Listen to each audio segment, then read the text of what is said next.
Hello, this is Brian Knapp and Chris Bolt, and this is our pilot episode of the Revelationary Apologetics group, I guess. And like I said, it's our pilot, so it's going to be a little rough this first time around. We haven't quite figured out what our format's going to be. But anyway, welcome to our podcast, and say hello, Chris. Hello, Chris. No, my name is Chris Bolt, and I'm a husband, a father, a pastor, an author, and a professor. And I have been doing apologetics for quite some time. Really got into some various forms of apologetics and hands-on apologetics on the internet when I met Brian here. And Brian has my book there somewhere, but it's The World in His Hands, a Christian account of scientific law and its antithetical competitors. So when I reference the books that I've written, that's what I'm referencing thus far. Hopefully more to come, and hopefully more to come with this podcast as well. So did you say anything about yourself, Brian? No, I was going to let you go first. So my name is Brian, obviously, and I am also a husband, father of two lovely girls who have grown and flown the coop, so to speak. I'm a software engineer by trade, and I've been doing pretty much apologetics for about 20 years or so. I got involved right after 9/11. Many of you are not even old enough who are listening to remember 9/11 probably. But that's when I started getting involved on the internet, and quickly realized I had no idea how to defend my faith. And found a really good friend at a local Lifeway Christian bookstore who we may end up having on our podcast. We'll have to see how that goes. But over the years, I became convinced of presuppositional apologetics fairly early on, and have spent most of my free time investing in learning and reading and interacting with people and doing some teaching as well. So that's who I am. It's been many years since I've seen the gentleman you referenced there a moment ago. So what do we want to talk about today?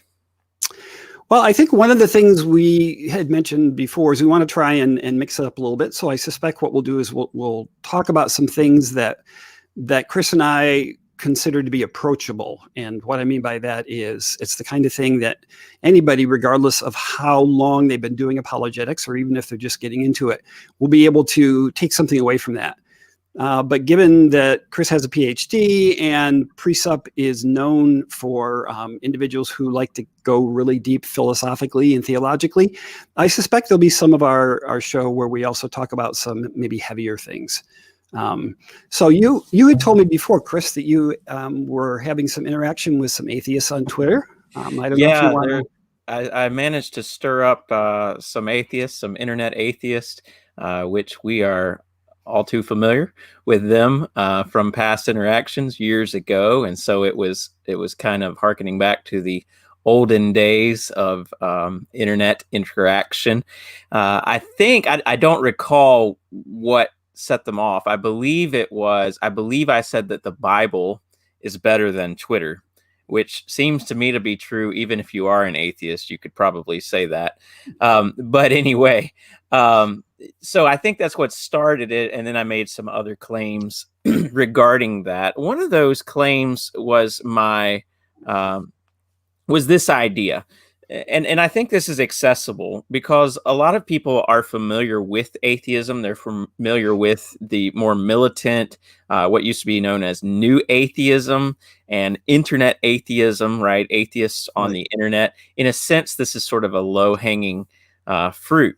So it takes someone, in my view, I mean, let's assume, for the sake of argument, which is called arguendo, let's assume for the sake of argument that atheism is the case, that atheism is true, that there is no God and there are no gods and that sort of thing. Imagine then that you've got an atheist who spends hours upon hours, each and every day, blogging, podcasting, commenting about this imaginary concept of a deity that has no more intellectual credibility than, say, belief in Santa Claus or the Easter Bunny or something like that, right? And so there are people who actually do this day after day. These are, these could be grown men sitting at their computers, lashing out at people for believing in God when they could be, enjoying themselves, partying and all of that before they die and they're eaten by worms. And so that's a provocative sort of thing, but that's where atheism leads us if we're talking about atheist activism. Now, not all atheists are like that, right? Right. I mean, there are people who don't engage in this type of activism and constantly devote all this time to that and that sort of thing.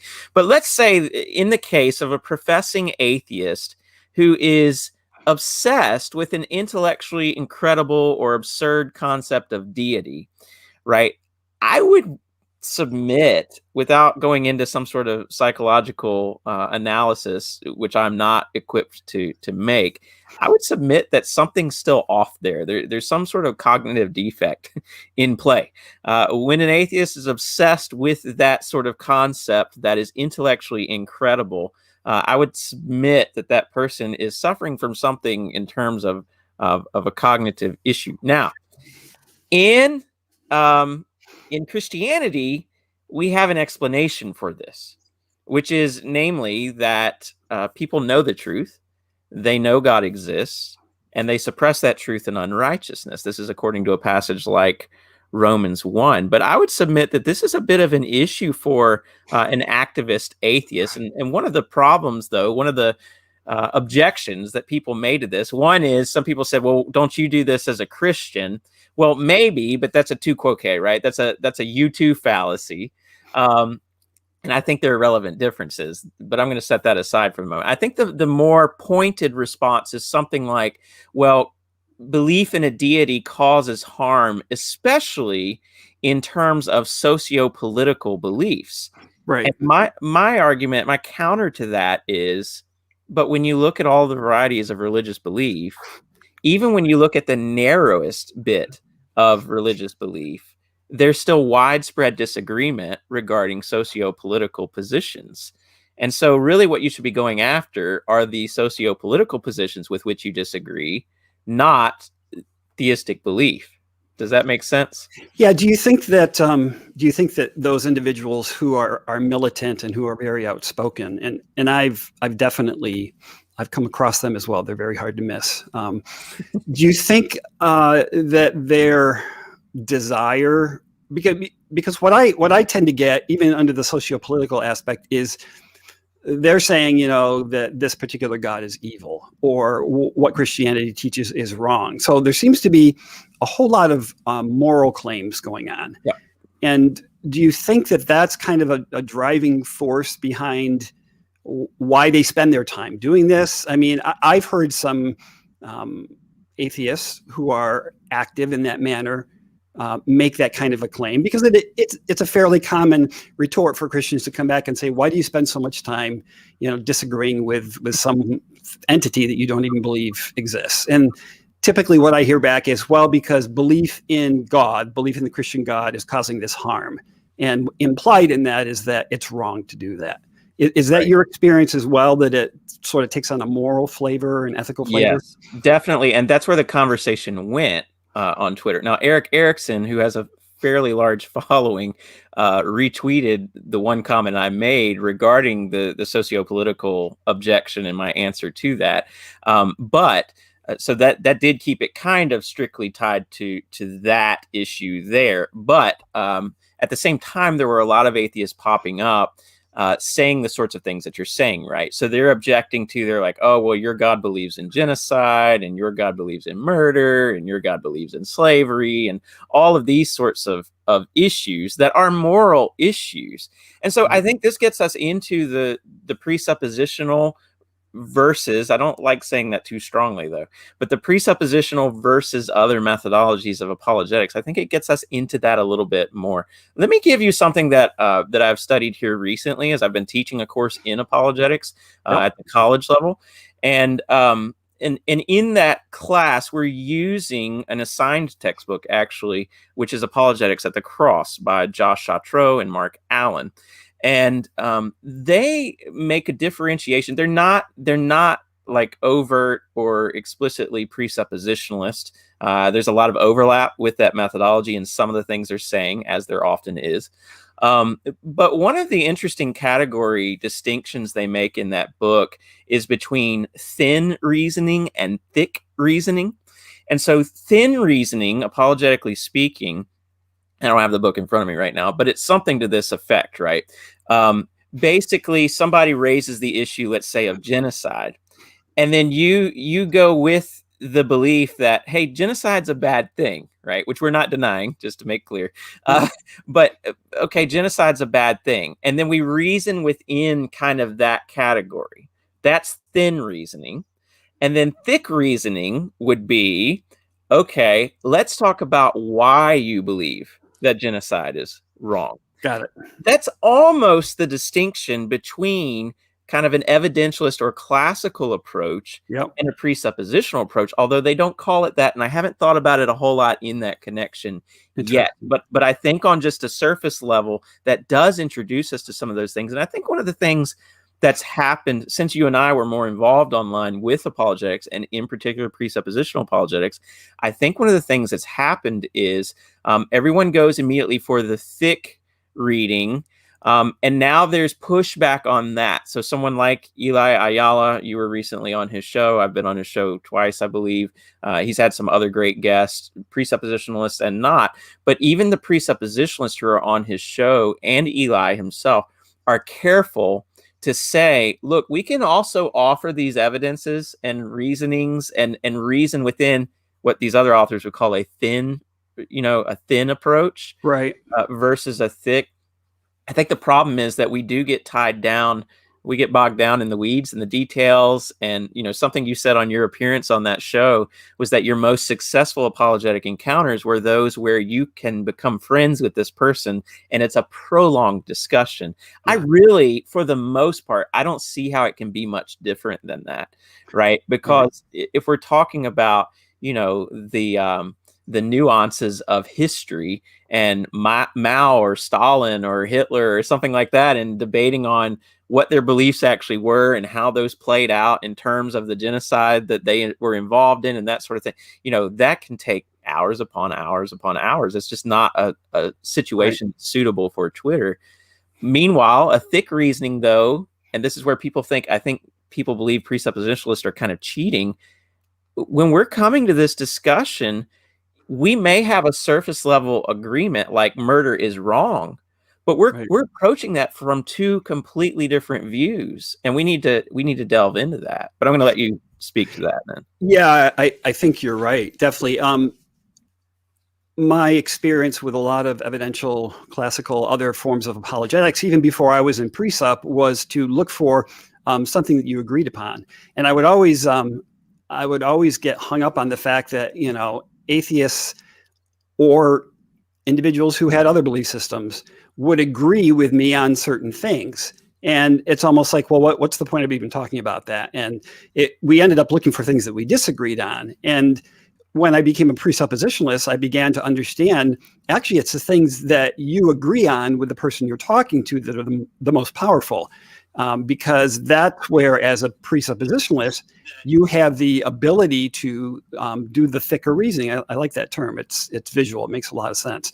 And start to look at the underlying beliefs that they have, that they need to have in order to support what they're saying, and then start to target what are the inconsistencies between those more basic foundational beliefs that they hold and this higher level beliefs that you happen to agree upon with them.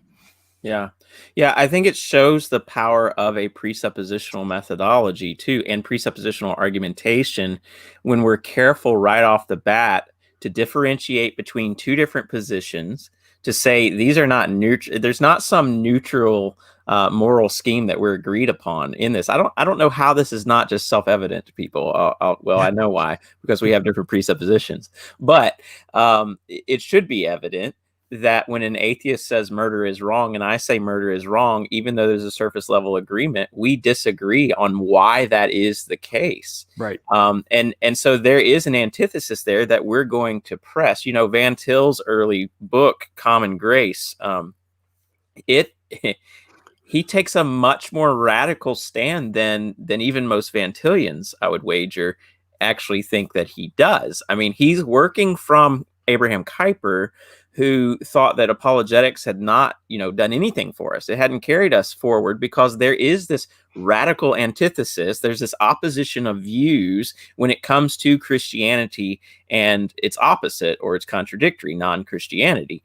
The difference between Kuyper and Van Til is that Van Til then went into that, Cornelius Van Til went into that and said, no, there is common ground here, right? It's in terms of we're created in God's image, we live in his world, that sort of thing. So he's constantly looking for that common ground, like you were mentioning, but the common ground in presuppositionalism is not found in the same place that it is in general in a classical or evidentialist approach. I think that's the difference between those methods, maybe. But would you be opposed in principle, would you be opposed to using some of the so-called thin reasoning or using evidences and arguments like that, on particular points? I mean, how do you address that with regard to, say, a pure presuppositional method? Yeah, definitely. I remember even in some of the lectures I listened to by Bahnsen, he would make a distinction between arguing presuppositionally at the deeper level and, reconciling the King's List or the genealogy list in the Old Testament or something like that, right? His point was, not every argument requires you to say by what standard, right? I was joking with Eli about that the other day, that's a very common catchphrase. And sometimes it's the end goal for many presuppers who are fairly new at that.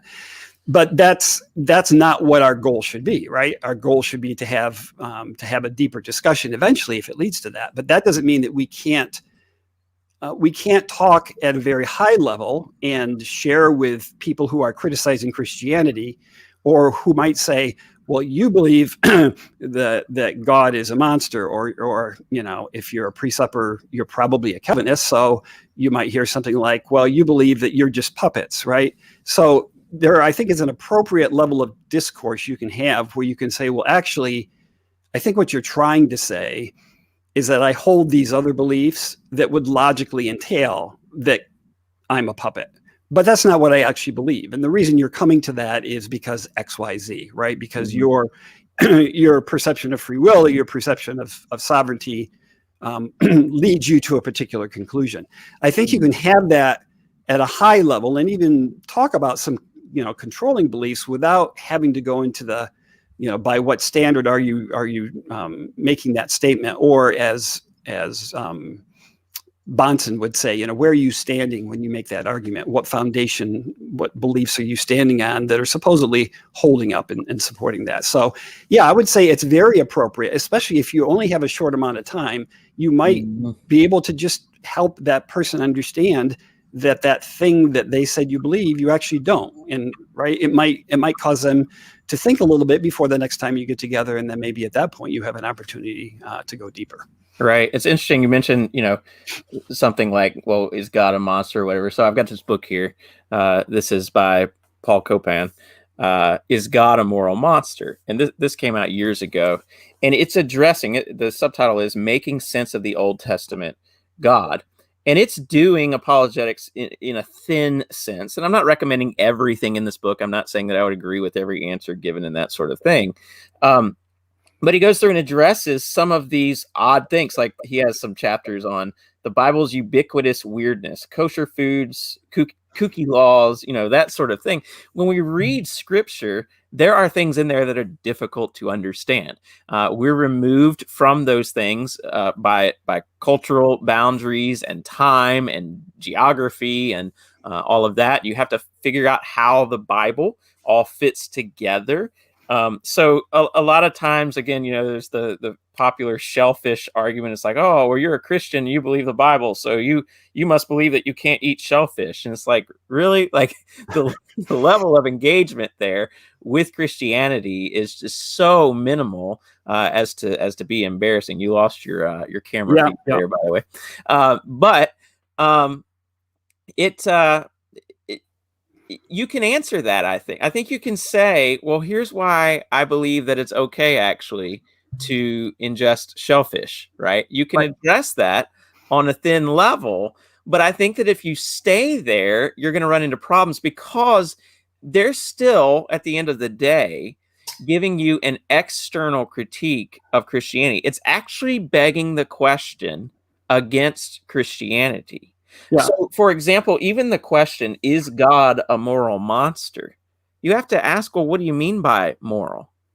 Because what God does, if God is the standard of righteousness and justice in Christianity, and he is, if the God of the Bible is the standard whereby we view things as just or unjust or righteous or unrighteous or moral or immoral, then there is a sense in which, and this is going to make some people lose their minds when I say this, but there is a sense in which you simply cannot say that God is a moral monster. He's the standard whereby you would ever judge such a thing, right? Right.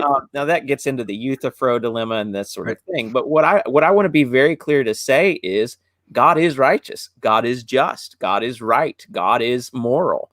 God is light. There is no darkness in him at all. Scripture teaches all of those things. Now, when someone says, but there's something here that God says that makes me feel like he's immoral, right? Or even think that he's immoral. Well, that could be the case with a believer or an unbeliever, that we come to God's word and think that initially, or something to that effect.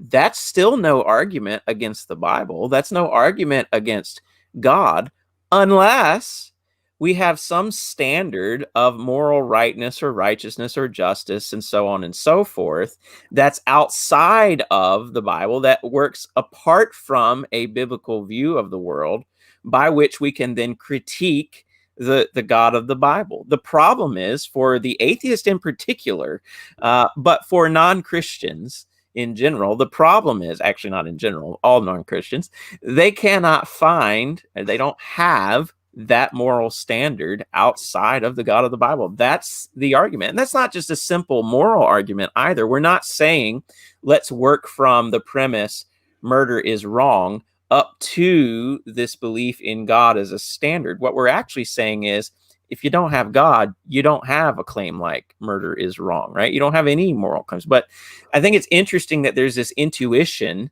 that there's a real right and wrong.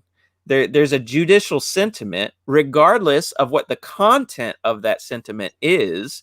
There is such a thing as judicial sentiment, where people intuitively think some things are really right and some things are really wrong, and they're going to judge other people and judge their own actions and that sort of thing. Right. The only way we account for that is within Christianity. So, it's not just immediately obvious in theory that when somebody objects to something as immoral, that it's actually immoral. We have to wrestle with, what is the scripture actually teaching, and what does this God actually say? Right. Otherwise, you're imposing a category from outside of that worldview onto that worldview in order to correct it. And that's actually begging the question. That's assuming the very thing that you need to prove. That's a really good point. I think that's one of the things. I know for me, it took a while for me to get that. As I was driving home from work, I would be running through arguments in my head. And if you were riding in the car with me, you might have heard me saying these things out loud. I don't know. Maybe they were in my head. Maybe I was actually talking through them. But I would be rehashing an argument I had heard the prior day, and then I would think about how I responded, and I would catch myself going, I gave up the Christian worldview in response to what they said. And I think this is such a big challenge for some people, at least, when they're learning presuppositional apologetics, is to think presuppositionally. It's not just, it doesn't just apply when we're talking about defending a particular belief. It's really what the field of philosophy, or it used to be anyway, was about. And that was finding, working through, how do we know things, and how do we know what's right and wrong, and what exists. So these more basic foundational beliefs, trying to come up with a philosophical system as a whole that one could be confident in, because people cared about truth, and people cared about making sure that they were seeing the world around them according to the way it really was, and that people were making decisions about what's right and wrong according to a reasonable standard of right and wrong. And so as I would fail over and over again, I finally got to the point where I realized, you've got to come to the point where you say, when I'm responding to a criticism of Christianity, I'm not going to give up Christianity in my response. That's just silly. And it takes a lot of understanding that one of the big things is Christianity is an entire worldview. We're not trying to defend the existence of a deity without any additional content. We are, in fact, defending an entire worldview that is based upon the existence of a very specific type of God. And so I think a lot of presuppers struggle with that. And I know a lot of non-Christians who engage presuppositionalists don't understand where the presupper is going. And it just comes out sounding like circular reasoning, right? You referred to begging the question before. That's a common criticism of presuppositionalism. Is that an experience you've had as well? Well, yeah, the question is always, well, how does this avoid circular reasoning? Well, circular reasoning in an epistemic sense is not necessarily an objection at all. And there are very noteworthy philosophers who are not presuppositionalists in an apologetic sense or any other way, who would very plainly say, look, nobody can escape ultimately this epistemic circularity. Everybody starts somewhere and reasons, as it were, in a type of circle. That circularity actually shows, at any point along that circle, you can tie it back to your initial belief. And that actually demonstrates consistency in a view of things, not an inconsistency, versus a logical circularity. And I think there are times when presuppositionalists engage in this, wrongly so. I still have questions about, I've got the book here. This is the older edition, but the 5 Views book of apologetics. John Frame in this book actually sets things up sometimes in a way that I think is probably logically circular. But that doesn't mean that, of course, the entire method is undermined or something. But logical circularity, you have to actually set up an argument with premises, a syllogism, and a conclusion to show. You have to then go through that and show where the argument is guilty of this logical fallacy. By the way, you have to be able to formulate an argument in order to demonstrate that. But historically, philosophers have not looked at transcendental arguments in whatever forms they've been presented and said, well, that's a circular argument. That's just not a good objection. But I will say, with what you were just saying, this need to think presuppositionally, that ranges far beyond apologetics. That just is biblical counseling. That just is the reason for preaching and teaching and all these sorts of things. We're trying to be transformed by the renewing of our minds, right? Not conform to the world. We're to take every thought captive to the obedience of Christ. I mean, if Christ is Lord, He's Lord of all, and Christ is Lord. That's in everything, in all of our reasoning, in all of our thinking, which I think is what leads to, in an apologetic discussion, I think that's where we can even implicitly sometimes give away the farm, right? We can give away the entire Christian worldview in a way that we should not. So if I'm spending all of my time and effort reasoning with this unbeliever over some minutia, within their objection or whatever, at that point, I'm assuming that we're operating from the same view of things. I'm not. I'm arguing this whole thing on the basis of, biblically speaking, what the fool believes and what the fool says. It's a completely different view of things. And so even if you are successful in your argumentation, you're only going to be successful in light of their position that they already hold, which is against Christ. A really simple way to put this, I think, I had a professor who was not a presuppositionalist, and he was kind of stating the presuppositional view in a way, in a positive sense. And he said, the presuppositionalist comes along and someone's like, well, you can't just presuppose the existence of God. And the presuppositionalist said, I just did. Right. And I think that's actually freeing for people to realize, no, you don't have to pretend as though God doesn't exist when it comes to apologetics. Like I'm afraid that people go, well, that's not very nice of us to just overlook the atheist belief and to not act as though we're working from the place where God does not exist and then we're trying to get up to God. No, you can do that because that's what you actually believe, right? Right. So, Right. so start with God and argue that way. Don't assume that a criticism that comes from outside of that is anything other than them trying to assume something that you don't believe. And that comes with confidence, though, in the method, right? I remember when I first started Presup, and people would say that you can't, they would throw Occam's razor out. They would say, well, you're presupposing all of these things, and I would try to argue that they, in fact, were also presupposing things, and whether or not it's more reasonable to presuppose one or two things than an entire worldview is an entirely different discussion.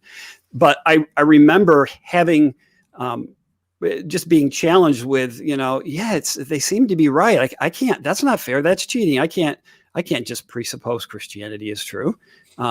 But the more you realize, the more you learn about any belief system, not just Christianity, the more you understand that everybody is starting with some set of beliefs, whether they've thought through these things or not. And it is entirely appropriate to come right out and say what you presuppose and show how you are consistent in what you're saying about whatever this point is that you've agreed upon, but you're using it to argue over the truth of Christianity. It's appropriate to say, well, if Christianity were true, and I believe it is, here's why I can answer the question that genocide is wrong or murder is wrong. Even in the case where God commands people in the Old Testament to kill, thousands of people. There's an argument that's consistent to be made there, which I think at some point, and maybe we'll have time to get into it, maybe we won't, because I want to make sure you get to finish your thought. But two of the areas that Bahnsen stressed in presuppositional apologetics was to look for inconsistencies, but was also to look for arbitrariness. And I know we were talking the other day about that I don't personally think that we as presuppers really capitalize on the arbitrariness of other worldviews. We're constantly looking for inconsistencies, and that's important. But I think the idea of arbitrariness of worldviews is maybe something that we can talk about at some point and develop a little further. And I'm done with my rant about the internet atheism, and I think we hit on some good things there. So expand on that a little bit, if you would, about the inconsistency and then arbitrariness of the unbelieving worldview and that sort of thing. Right. So you mentioned the word internal or external critique earlier, and I think it bears taking a moment to talk about what that means. When we are, as presuppositionalists, engaged in a discussion about Christianity or any other belief system, there are two different worldviews that are competing with one another. From the perspective of the presuppositionalist, there is the Christian worldview, and then from the perspective of the person that they're arguing with, there is a different worldview. And the goal, the challenge as presuppers is to do this two-step approach. It's to say, let's grant that your worldview is true for the sake of argument, whatever that may be. And then if it were true, what would the result of that be from the perspective of these claims that you're making about yourself, about the external world, about Christianity, those types of things?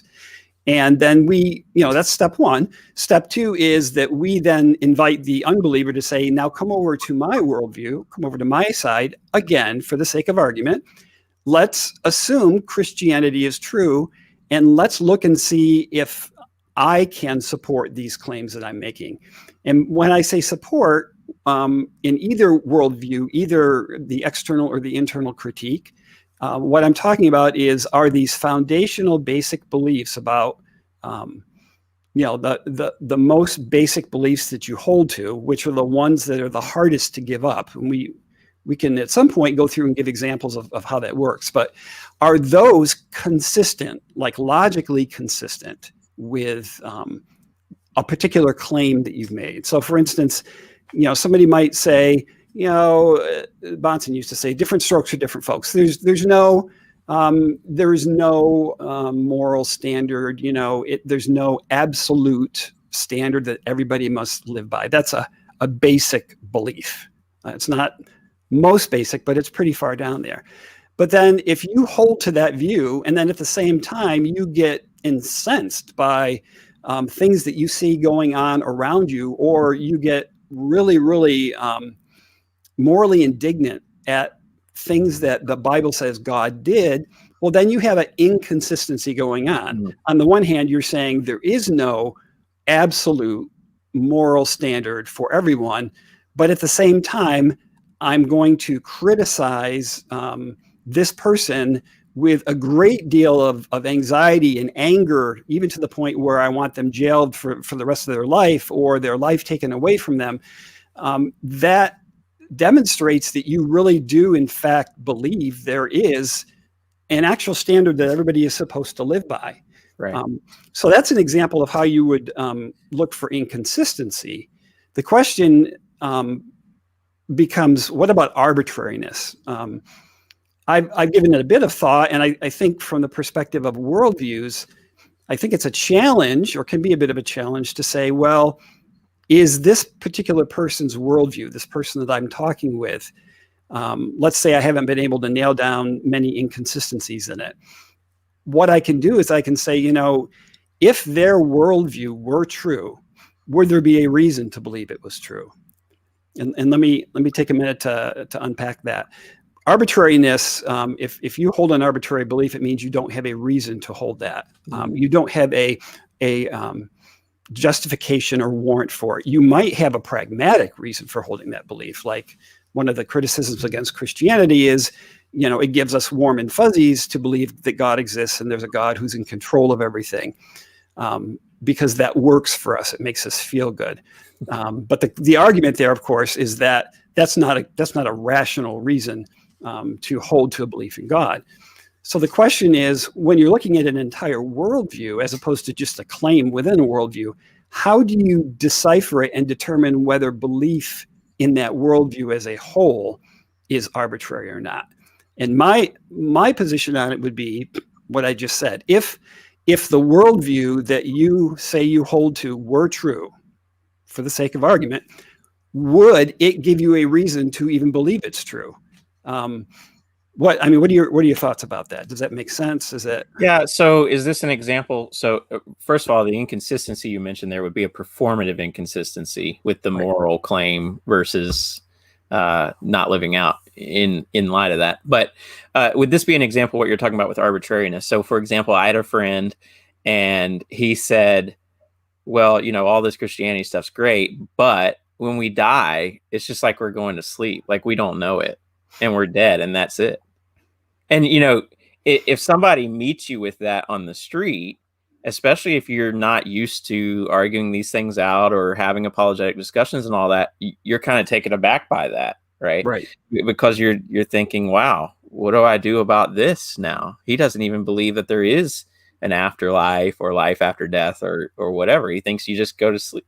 Well, just simply say, why do you believe that? Right.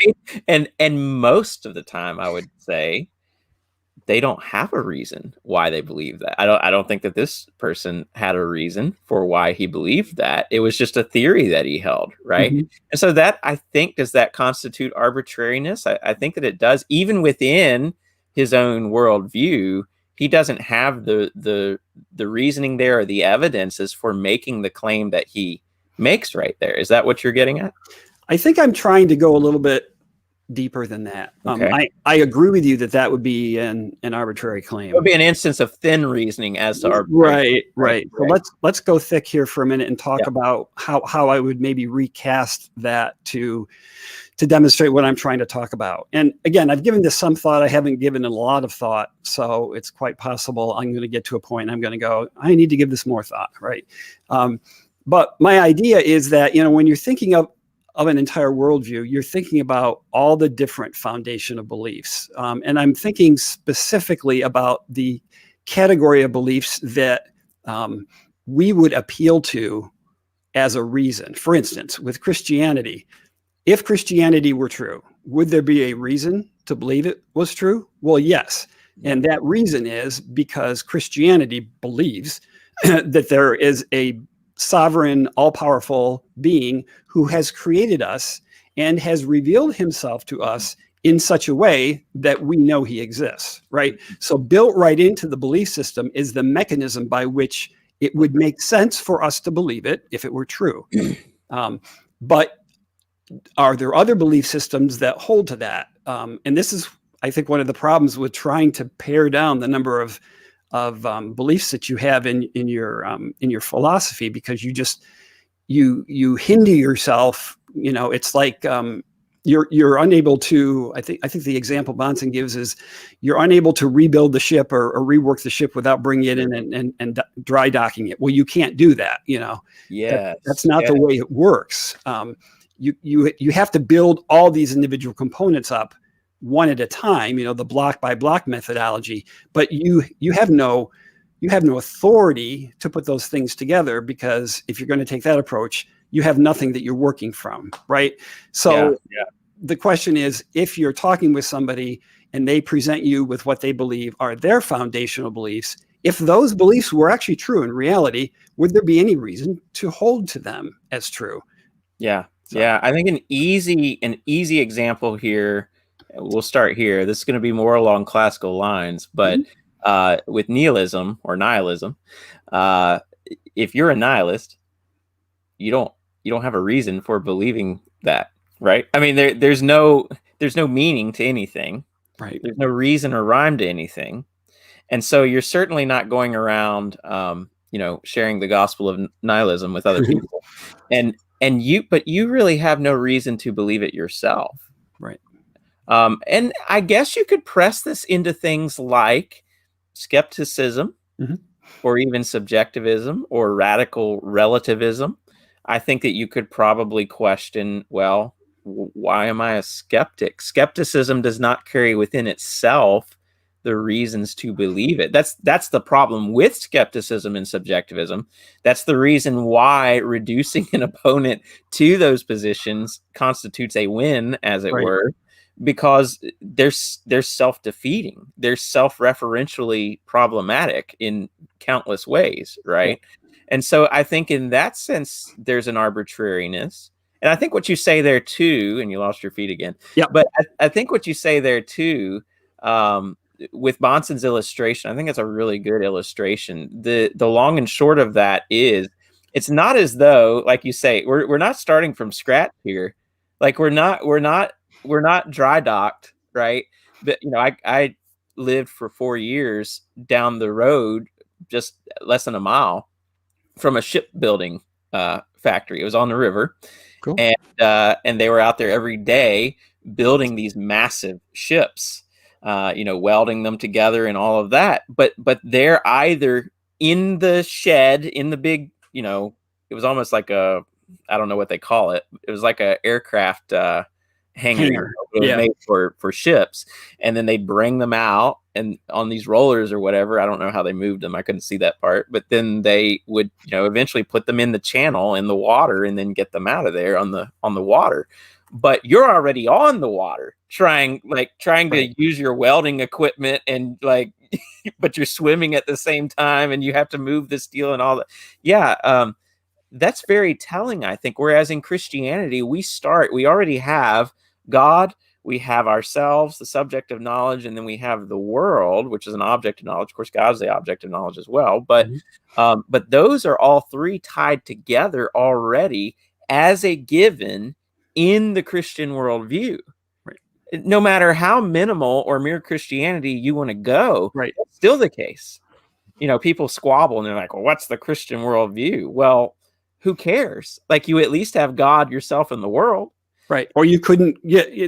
That question gets me a lot of times. It's like, well, which version of Christianity? Right. Well, a sufficient amount of beliefs to be able to be labeled a Christian, right? Which is mere Christianity. You can't, on the one hand, say, well, nobody really knows what Christianity is, and then intelligibly have a discussion about me as a Christian, right? You can't attach that label to me if you say there's no way to identify what that label even means. That's funny. Yeah, no, that is a good point. I think that's a good discussion for another time, by the way. Yeah.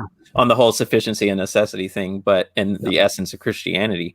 In a way, the discussion is almost always coming back to the essence of Christianity. That's what the theological liberals were after, was the essence of Christianity. That's what deconstructionists now are after with some of the progressive Christians and whatnot. Yep. They're trying to deconstruct the faith that they were taught, presumably, or so they say, Right. to get back to the essence.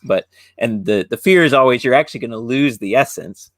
But all I'm saying is the simple point that in Christianity, you've got God, yourself, and the world, and those three are connected to one another. Like, Right. God puts us at home here. We're at home in the world, right? It's the world that God created. We're the people God created. And we, in and of ourselves, I have a question on one of my quizzes, and the question is, it says something like the revelation of God, and one of them's like Imago Dei, or the image of God. Like, are we the revelation of God? And some people hear that and they think, well, are we talking about Deepak Chopra, or like prosperity gospel, where we've got a hint Right. of divine in us? That's not what I'm saying. I'm simply saying, yeah, we're created in God's image, and God's creation is a revelation of himself. Like, Right. in and of ourselves, we're the revelation of God. That's why Calvin starts out in the Institutes and says, John Calvin starts out and talks about, the more we know ourselves, we know God. The more we know God, the more we know ourselves, and that sort of thing.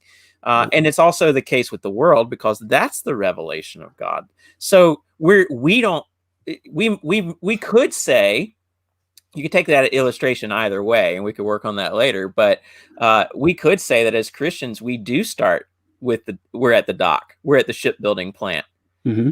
Because the shipbuilding plant is there, the welding machine is there, like the crew is there already, all that's already there. Mm-hmm. Or you could say, well, actually, we're already on the ship in the water, and all we're doing is moving the deck chairs around a little bit or whatever, trying to discern more in terms of our epistemology, metaphysics, or whatever. But you're right that the unbeliever has none of that. Any one of those tools, even possibility itself, right, is not a neutral concept. Right. And that's where people tried to hide for quite some time. I think last decade in particular was behind this concept of possibility, as though that's some neutral concept. It's not. It's tied to a worldview. Right. Bare possibility is in and of itself not neutral. It is its own version of non-Christianity, right? The idea that possibility is more ultimate than God. And that assumption is prevalent in any discussion I've ever come up with about the existence of God. And that can be a difficult thing to tease out in a conversation with somebody, because it's really going to tear apart what people have just always thought about, that they can put God or anything, any object, any being, whatever, you can intelligibly ask the question, does that being exist? In other words, is it possible for that being to not exist? That means that you're operating from, in that question implicitly, you're operating from a view of possibility that is more ultimate than the thing you're talking about. Mm-hmm.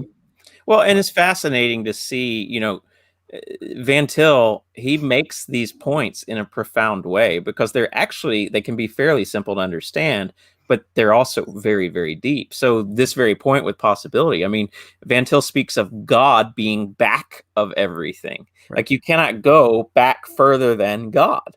And so there's not a bare possibility behind God, because that's what Van Til would refer to as the void. Mm-hmm. Right? You don't have a void behind God, or you can't know anything ultimately. Now, you got to spell that argument out. Right. But even the illustration, like building the ship out in the water, Van Til talks about the man of water in the sea of water trying to climb a ladder of water on the boat of water, and this sort of thing. He's talking about the problem with a blockhouse method of apologetics, or the inductive method, really. But, I think people need to realize, like, we really are making that radical of a claim, and I don't see what the problem is with it. Possibility is not neutral. Logic's not neutral. Morality is not neutral. Science is not neutral. Each and every one of these is tied to some way that you view the world in terms, ultimately, of whether or not you're for or against Christ. Yep. Now, people get upset with that, because they say, oh, well, what about common grace? Yes. The unbeliever steals things from the Christian worldview. That's the whole argument. That's what we're trying to point out and show. Right. But no, you can't just start with yourself. If you start with yourself, you're going to end up with yourself.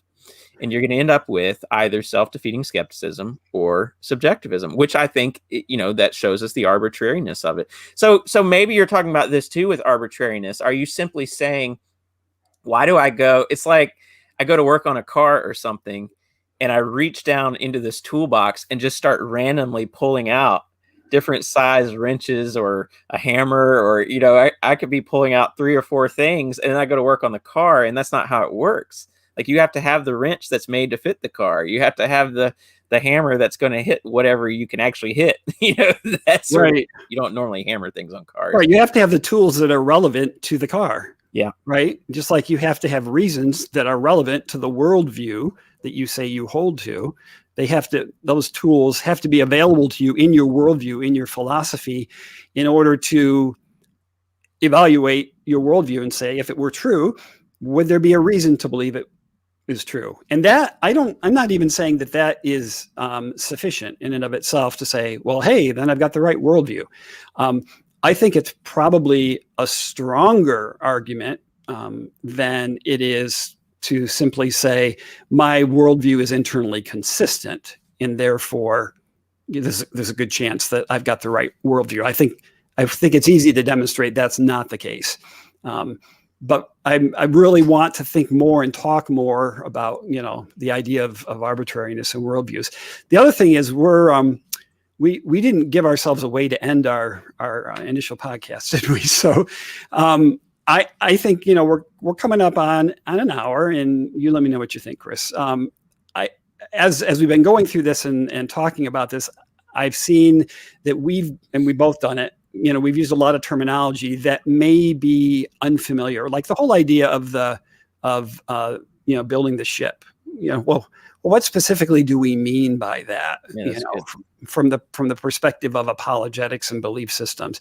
So I think that there might be value going forward that we maybe either dedicate, or we spend a portion of our time saying, we're going to spend the first 20 minutes talking about some of these basic things, or maybe we simply point people to existing books or podcasts that are out there that do a much better job, perhaps, than we could.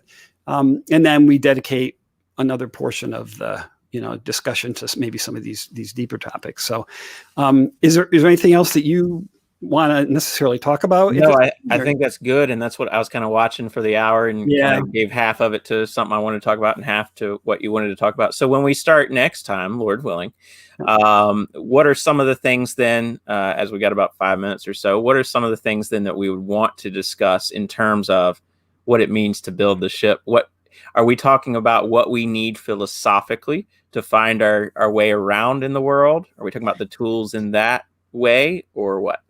I actually think that might be an analogy that we don't want to get into right away. I think there's some. I think it's a good analogy when you understand it, but I think there's some groundwork conceptually that maybe we should talk through first. Yeah, I mean, it may be that I don't understand it. So this is always the danger with. Yeah, well, that's right. Okay. We're not making any claims here to understand all of it. So I think it might be beneficial just to talk about, well, what is a worldview, and, what is a presupposition, and, how do beliefs work? And, there's lots of different views on all of this. And I think part of what we want to accomplish here is to bring to bear what we believe is the biblical view on these things. And then also show how that particular perspective of that element of philosophy or whatever, it works, it fits, because it is what it is. If you held to some other theological commitment, for instance, about a particular subject, it might be beneficial to say, and here's how that would be damaging to your ability to demonstrate the truth of Christianity. So, I think with what is a worldview, there is a historical objection out there. I don't mean an objection in history. I mean, there's an objection along the lines of history right now that's out there and very popular. A lot of people are just constantly criticizing people who use so-called worldview thinking along a number of lines. They will say that people are using worldview as an excuse to just dismiss an alternative view. Just, oh, well, that comes from such and such worldview. Boom. Must not be any right. good. And then there are people who are saying, well, the concept itself of worldview is very Kantian, and it's it's coming out of the Enlightenment era and modernism and this sort of thing, and it leads nowhere good. There are those simply asking, what is a worldview? Like, have we really defined this sort of thing? And so I'm not saying that those are necessarily good. Those are actually more philosophical arguments that I just gave. Some people are simply saying, here's where the concept of worldview came from, and so we're not going to use it. Right. I think is a problem. Right. Historians and philosophers think very differently in that regard. Yeah. But I think we could bring this up as a matter of a basic introduction, maybe in the next episode, then, with what is a worldview, and what are beliefs, and what are presuppositions, what are assumptions, axioms, these sorts of things, because I think there are things we can talk about there and differentiate and whatnot. Yeah. And then maybe for my half, then we can press into a biblical epistemology. Does the Bible have any? I mean, once we've discussed it philosophically on an introductory level, we can talk about, does the Bible have anything to say with regard to these things? Is that fair? That sounds good. It sounds to me like you're saying the first half, the simple half, is mine, and the intellectual half, the second half, is yours. No, I'm just going to the Bible. No, I'm good with that. We haven't even specifically talked about how this podcast is going to come together each week, but I think that can be the goal for next time around. And so I guess I'll go ahead and close this out at this point. Thank you, Chris, for taking some time today. And I look forward to doing this, Lord willing, a lot more with you in the future. Sounds good. All right. Bye-bye. Thank you.